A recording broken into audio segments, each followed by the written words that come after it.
Good evening. I'd like to call this regular board business meeting to order and ask the treasurer to call the roll. President Baker. Present. Mr. Cole. Here. Ms. Gibbs. Here. Ms. Hudson. Here. Mr. Friday. Here. Ms. Reyes. Here. Vice President Stewart. Here. You have the floor, Mr. President.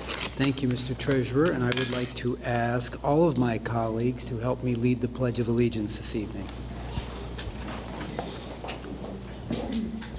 Allegiance to the flag of the United States of America and to the republic for which it stands, one nation, under God, indivisible, with liberty and justice for all.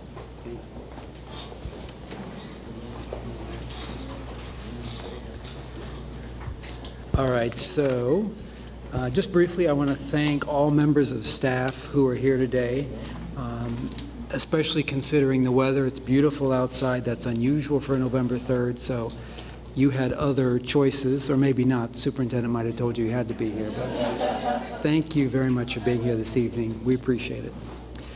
All right, let me briefly read through the agenda we have before us this evening. We will adopt the agenda. We will then hear from the superintendent. We will then take public comment if we have any speakers. Then under board matters, Board Member Peretti will speak to an omnibus amendment related to board policies. We will then consider and vote on the consent agenda, after which we will take announcements from board members. We will then adjourn the meeting. There is no executive session this evening. So having said that, the chair will now entertain a motion to approve the agenda as presented. So moved. Second. Moved and seconded. Mr. Treasurer? President Baker. Yes. Mr. Cole. Yes. Ms. Gibbs. Yes. Ms. Hudson. Mr. Peretti. Yes. Ms. Reyes. Yes. Vice President Stewart. Yes. That motion carried. Thank you very much. Mr. Superintendent? Thank you, President Baker, Vice President Stewart, members of the board.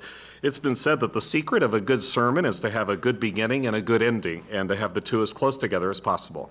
So in the spirit of brevity, let me briefly share with you a few updates on the spirit of success echoing across our district. It's in the spirit of higher expectations that strive to recruit, develop, and retain the best talent to this district. And so this past Monday was a professional development day for all of our staff, with time dedicated to high-quality, ongoing professional learning that can deepen our educators' content knowledge and their pedagogical skills, and provide opportunities for employees throughout our operations to research and reflect on best practices. And today was the first records day of the year, a moment at the end of the first grading period that allows our buildings to devote time to updating and maintaining important student data. It's because this board has recognized the value and importance of both high-quality professional development and sound, accurate record keeping that we make the investment of time, talent, and giving students a day away from classes. Speaking of recognition, our Clinton Elementary is recognized as the top elementary in Central Ohio in this month's Columbus Monthly. And Columbus Alternative High School was ranked in the top 20 of area high schools. We have shared a copy of that article with each of you, which also includes a special mention of our new Gifted Academy. And as you can see, the magazine's cover is adorned by the smiling faces of one of our Clinton classes. If you haven't already, I encourage you to read the attached article and share our good news with others. As I mentioned at our last meeting, many of our high schools are devoting extra time and attention to helping our senior class apply for college. Eastmoor Academy, for one, just had its annual college application workshop this past weekend. This week, President Obama declared the entire month of November as College Application Month. Getting a higher education has never been more important, but for many of our families, we know that it has also never been more expensive. We'll continue to work with partners such as I Know I Can to help more of our students find ways to afford their future, including making it easier to complete the FAFSA, which is the standard form used when applying for federal financial aid, and help in tapping into the increased Pell Grant funding. We want all of our seniors to reach higher this year, getting them to and through graduation. And as you know, the path to graduation begins in elementary. We want our youngest students to have the tools they need to be successful, and quite often, those tools and opportunities occur outside of the classroom. So this weekend, our academic services team will host a community resource fair for all of our kindergarten kindergarten through third grade families, offering engaging demonstrations, practical strategies, and hands-on activities that parents can use at home to keep students' minds in the learning mode. The fair runs from 10 a.m. to noon on this Saturday at the Grange Audubon Center. So this was a brief update, but also proof that our spirit of success is growing every day. In fact, this week we launched a daily Spark of Spirit email.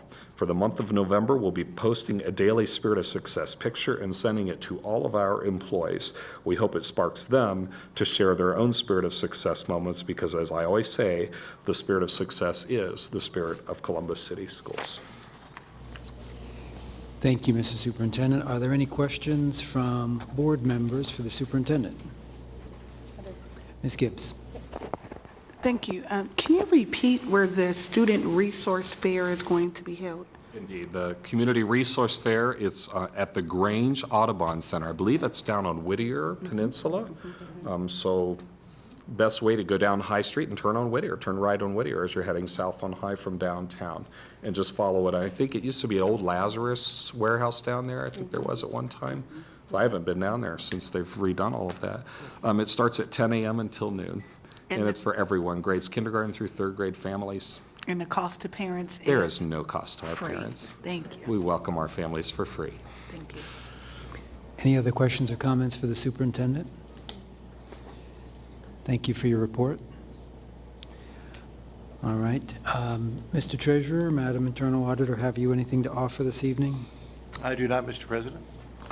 I did not either, Mr. President. Thank you very much. Public comment.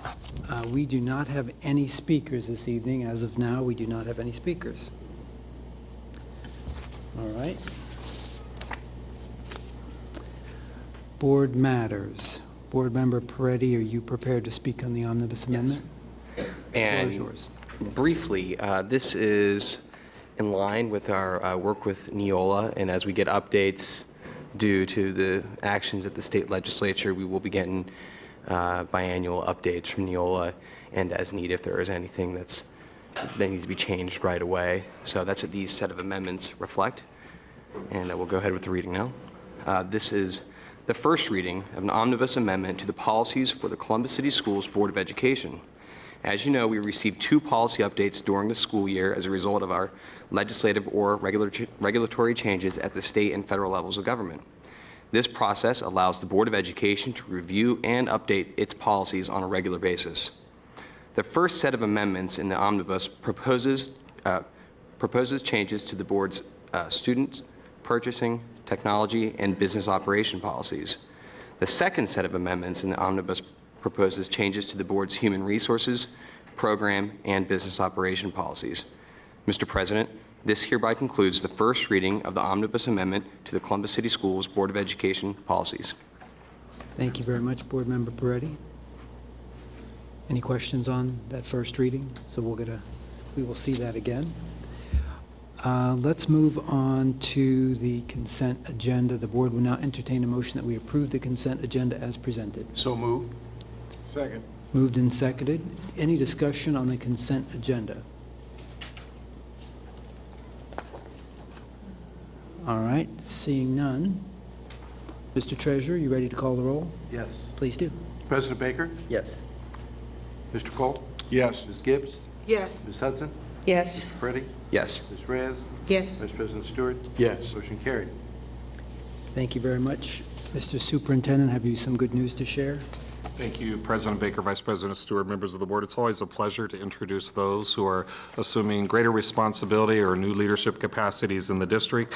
We have a couple this evening that have served faithfully and extraordinarily in interim capacities that the board has just accepted our recommendation to remove interim from their title, making them permanent. The first, and I'll ask them to stand, is Lawrence Bennett, from Interim Director of Custodial Services to Director of Custodial Services. Yay.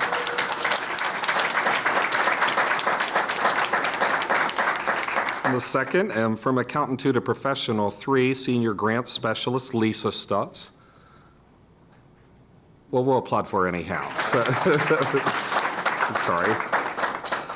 someone I just recently met and just and they're all delightful, but this one's a new delightful person. So she will be assuming the human capital or the manager position of employment and staffing. She's coming from the Ohio Department of Commerce as a human capital manager. Please meet Letitia Hazel.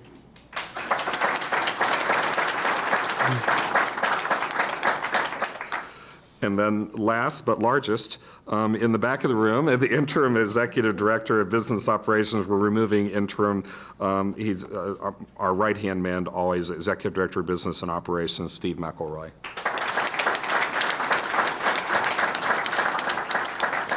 And I thank the board for approving those recommendations. Thank you very much for bringing such high-quality staff into the district, and thank you for recognizing those that should receive promotion.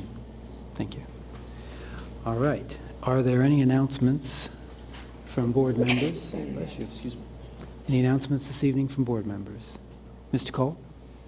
I'm not sure if it's appropriate or not, but for those who have not voted, please vote this evening. I think that's entirely appropriate. Ms. Gibbs? Just want to thank the Kids Voting Ohio. There were numerous students, Columbus City students, that were youth at the polls, youth at the booth is what it's called. And so there were a number of our Columbus City school students who did not take the day off. They woke up very early this morning to work the polls and to work firsthand in this great idea called democracy. And they did a great job this morning. They were greeters, they were on it. I had a chance to meet a few of them from Centennial and Linda McKinley, and I think one from, I want to say Mifflin. They were just smiling. So thank you to that organizations that continue to involve our students in a great exercise of our freedom. Absolutely. Thank you, Ms. Gibbs. Any other announcements from board members? Anything this end of the table? All right, thank you very much. Believe it or not, the chair will now entertain a motion to adjourn the meeting. So moved. Moved and seconded. Any discussion? Hearing, no. Mr. Treasurer, please. Mr. Cole? Yes. Ms. Gibbs? Yes. Ms. Hudson? Yes. Mr. Peretti? Yes. Ms. Reyes? Yes. Vice President Stewart?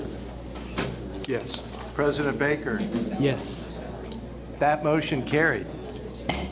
We stand adjourned. Have a good evening. Thank you for being here.